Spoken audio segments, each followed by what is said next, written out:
Those days were far better. When I didn't believe in ghosts, I had been looking for a job for a while, just any job to support my family. Then finally, I got a job at a small hotel as a receptionist, however. It was only for night shifts, even though I didn't want to do night shifts. But I accepted the job, since I had no other option. A small hotel's night shift job can be difficult at times, because sometimes you could be dealing with difficult customers. But it still is a fairly easy job. All you need is willpower to stay up all night. In other words, you get paid to sit in front of the laptop all night, with forcefully keeping your eyes open, pretending to be working it, can get pretty boring, since you hardly see any customers during the night shifts. And I'm basically mostly on my own at the end of the night shift. I prepare a report for my manager and set up breakfast area. After that, I'm free to go home. But my issue is, as the night grows and it starts to get darker and quieter, my heart starts to sink. Don't get me wrong, yes, the hotel lobby is well lit, but it gets completely and utterly dark outside, and very, very quiet. Another issue with my night shift job is that because it's a small hotel, there's no other coworkers with me on the night shifts. So basically, there's nobody to talk to, which makes this job even more depressing. Yes, I know there's people in the rooms upstairs probably sleeping right now, but that doesn't make a difference to me. The only somewhat cheerful moments are when once in a while some family checks in around 4 or 5 a.m. and greeting them might bring a momentary smile on my face. But then afterwards, there's again complete silence and a sense of weariness. I keep looking at the time, waiting impatiently for the clock to strike 7 so I could go home. There was something very sinister about this hotel.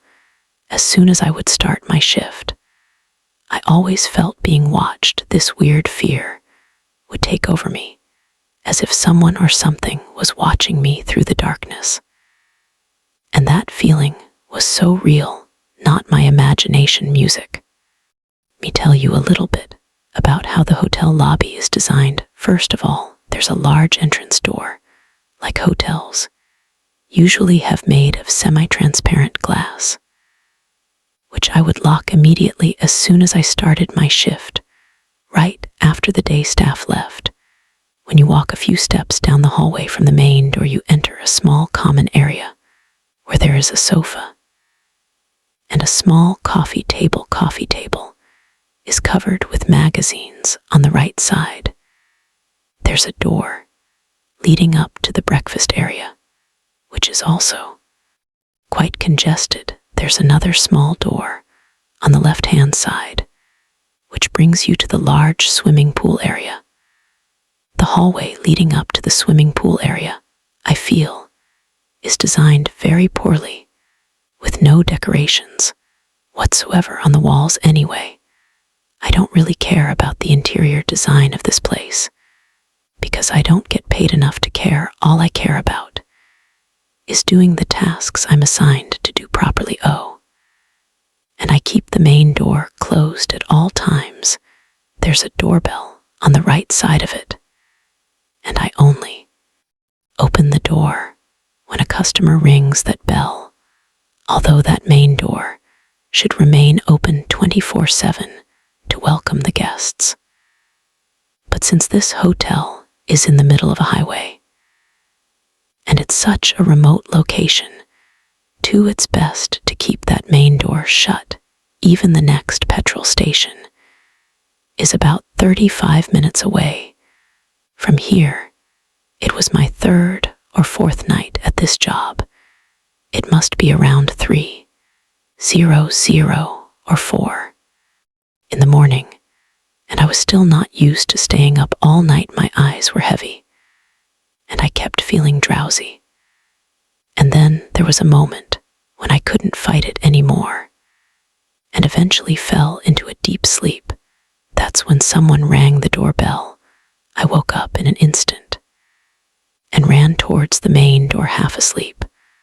I tried opening the door using the keys.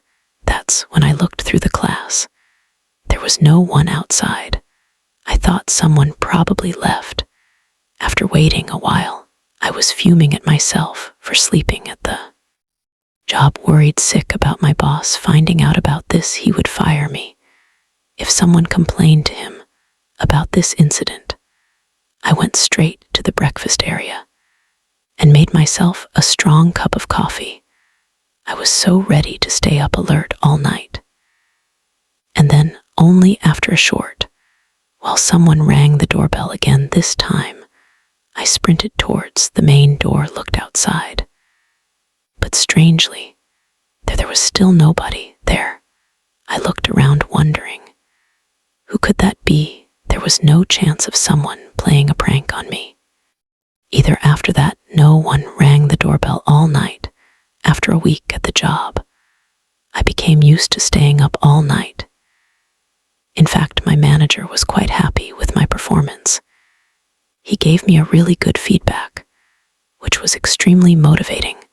I desperately needed that. However, instead of giving me a bonus, he added more onto my responsibilities like managers usually do. He asked me to clean up the swimming pool area after sorting at the breakfast tables. I said okay. It wasn't such a difficult task, and I was happy enough to take on extra responsibilities to pass the time. But one thing that my manager forgot to mention was that the swimming pool area was very poorly lit.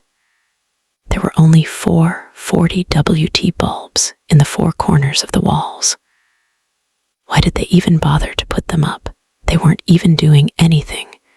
It was the biggest room in the whole hotel, with such poor lighting.